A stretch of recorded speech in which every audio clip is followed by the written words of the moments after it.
Hello and welcome back to my channel. In today's video, I will show you how to fix the SpotHero app not working. So let's get started.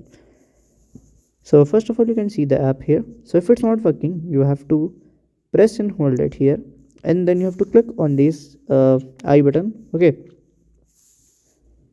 Then here you have to scroll down slowly, and then here we'll see the option as storage. Just click on here. Then you have to click on the clear data and delete it, and then you have to open it again. If it's work, then it's fine. If it's not work, you have to check for the update.